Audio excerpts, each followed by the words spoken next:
അസ്സലാമു അലൈക്കും dear friends. ഇന്നത്തെ നമ്മുടെ സ്പെഷ്യൽ നിങ്ങൾ ആരും ഇതുവരെയും ട്രൈ ചെയ്ത് നോക്കിയിട്ടില്ലാത്ത ഒരു അടിപൊളി വെറൈറ്റി റെസിപ്പിയാണ്. നമ്മുടെ ഈ വീഡിയോ കണ്ടുകൊണ്ടിരിക്കുന്ന സമയത്ത് നിങ്ങൾക്ക് ഇഷ്ടപ്പെടുകയാണെങ്കിൽ ഒന്ന് ലൈക്ക് ചെയ്തേക്കണേ. അതുപോലെ തന്നെ നമ്മുടെ ഈ ചാനൽ ആദ്യമായിട്ട് കാണുന്നവരും ഇതുവരെയും സബ്സ്ക്രൈബ് ചെയ്യാത്തവരും പ്ലീസ് ഒന്ന് സബ്സ്ക്രൈബ് ചെയ്തേക്കണേ. ഞാനിടുന്ന വീഡിയോസ് ഉടനടി കിട്ടുന്നതിനായി സബ്സ്ക്രൈബ് ബട്ടന്റെ തൊട്ടടുത്ത് കാണുന്ന ബെല്ലൈക്കൺ കൂടി ക്ലിക്ക് ചെയ്തിട്ട് ഓൾ എന്ന ഓപ്ഷൻ എനേബിൾ ചെയ്യാനും മറക്കല്ലേ. അപ്പോൾ ആദ്യം തന്നെ കുക്കുംബർ ഷേക്ക് തയ്യാറാക്കുന്നതിന് വേണ്ടിയിട്ട് മീഡിയം സൈസ് കുക്കുംബർ എടുത്തിട്ട് അതിൻ്റെ തൊലിയെല്ലാം മാറ്റി ഇതാ ചെറുതായിട്ട് കട്ട് ചെയ്ത് എടുത്തിട്ടുണ്ട്. ഇപ്പോൾ കുക്കുംബർ എന്ന് പറയുമ്പോൾ നമുക്കറിയാമല്ലോ സാലഡ് വെള്ളരിയാണ്. നല്ല ഫ്രഷ് ആയിട്ടുള്ള കുക്കുംബർ വേണം എടുക്കാനായിട്ട്. വാടിയ കുക്കുംബർ ഒന്നും എടുക്കരുത്. ഒരു മീഡിയം സൈസാണ് ഞാൻ എടുത്തിട്ടുള്ളത്. അതിൻ്റെ തൊലി മാറ്റി ചെറുതായിട്ട് കട്ട് ചെയ്ത് ജാറിലേക്ക് ഇട്ട് കൊടുത്തിട്ടുണ്ട്. ഇനി ഇതിലേക്ക് ആവശ്യത്തിനുള്ള മധുരം ഇട്ട് കൊടുക്കാം. ഞാനിപ്പോൾ 2 ടീസ്പൂൺ പഞ്ചസാരയാണ് ഇട്ട് കൊടുക്കുന്നത്. ഞാനിപ്പോൾ 1 ഗ്ലാസ് അളവിലാണ് ഇത് കാണിക്കുന്നത്. അപ്പോൾ നിങ്ങളുടെ വീട്ടിൽ എത്ര അംഗങ്ങളുണ്ടോ അതിനനുസരിച്ച് എടുക്കുക. അപ്പോൾ ഇത് 1 ഗ്ലാസിൻ്റെ അളവിനാണ്. 2 ടീസ്പൂൺ പഞ്ചസാര അത് ഇട്ട് കൊടുത്തിട്ടുണ്ട്. ഇത് അത്യാവശ്യം മധുരമുണ്ട്. നല്ല മധുരമൊക്കെ വേണമെന്നുണ്ടെങ്കിൽ 1 ടീസ്പൂണും കൂടെ ഇട്ട് കൊടുക്കുക. പഞ്ചസാരയ്ക്ക് പകരം കണ്ടൻസ് മിൽക്ക് വേണമെന്നുണ്ടെങ്കിലും ചേർത്ത് കൊടുക്കാവുന്നതാണ്.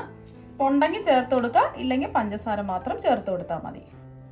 ഇനി ഇതിലേക്ക് ഫ്ലേവറിന് വേണ്ടിയിട്ട് 1/4 ടീസ്പൂൺ ഏലക്കപ്പൊടി ഇട്ട് കൊടുക്കാം. ഇത് പഞ്ചസാര കൂട്ടിച്ചേർത്ത് പൊടിക്കാത്ത ഏലക്കപ്പൊടിയാണ് 1/4 ടീസ്പൂൺ ഇട്ട് കൊടുത്തിട്ടുള്ളത്. പഞ്ചസാരയും കൂട്ടിച്ചേർത്ത് പൊടിച്ച ഏലക്കപ്പൊടിയാണെന്നുണ്ടെങ്കിൽ 1/2 ടീസ്പൂൺ ഇട്ട് കൊടുത്താൽ മതിയാകും. ഏലക്കപ്പൊടിയുടെ ടേസ്റ്റ് ഇഷ്ടമല്ല എന്നുണ്ടെങ്കിൽ 1/4 ടീസ്പൂൺ വാനില എസൻസ് ഉണ്ടെങ്കിൽ വാനില എസൻസ് ചേർത്ത് കൊടുത്താലും മതി. ഇനി ഇതിലേക്ക് നമ്മൾ ചേർത്ത് കൊടുക്കുന്നത് നല്ല തണുത്തിട്ടുള്ള 200 ml പാലാണ്. 1 കപ്പ് പാല് ഇതാ ഒഴിച്ചു കൊടുത്തിട്ടുണ്ട്. ഇനി ഇതിലേക്ക് 2 ഐസ് ക്യൂബും കൂടി ഇട്ട് കൊടുക്കാം. നല്ല തണുത്ത പാലാണ് ഒഴിച്ചു കൊടുത്തിട്ടുള്ളത്. അതിൻ്റെ കൂടെ 2 ഐസ് ക്യൂബും കൂടെ ഇട്ട് കൊടുക്കുക. നന്നായിട്ട് ഇതൊന്ന് ബ്ലെൻഡ് ചെയ്തെടുക്കാം. ഇനി നന്നായിട്ട് അടിച്ചെടുത്ത കുക്കുംബർ ഷേക്ക് ഒരു ഗ്ലാസ്സിലേക്ക് സെർവ് ചെയ്യാം.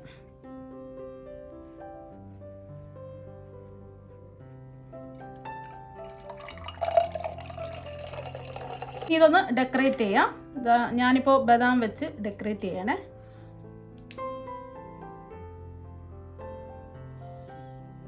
നല്ല ടേസ്റ്റാണ് ഇങ്ങനെ നമ്മൾ അടിച്ചെടുത്ത് കുടിക്കുമ്പോൾ. ഫോട്ടോയ്ക്ക് ഒരു ഭംഗിക്ക് വേണ്ടിയിട്ടാണ് ഇങ്ങനെയൊക്കെ ചെയ്യുന്നത്.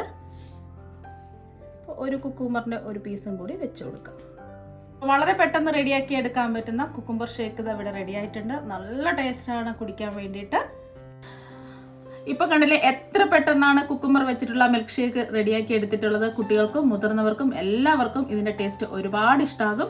അപ്പോൾ ഈ നോമ്പ് സമയത്തും ഈ ചൂട് സമയത്തും കുക്കുംബർ വെച്ചിട്ടുള്ള ഈ മിൽക്ക് ഷേക്ക് ഒരു പ്രാവശ്യം ഒന്ന് ട്രൈ ചെയ്ത് നോക്കുക. തീർച്ചയായും നിങ്ങൾക്ക് എല്ലാവർക്കും ഒരുപാട് ഇഷ്ടമാകും. അപ്പോൾ നമുക്ക് മറ്റു വെറൈറ്റി വീഡിയോ ആയിട്ട് വീണ്ടും കാണാം. താങ്ക്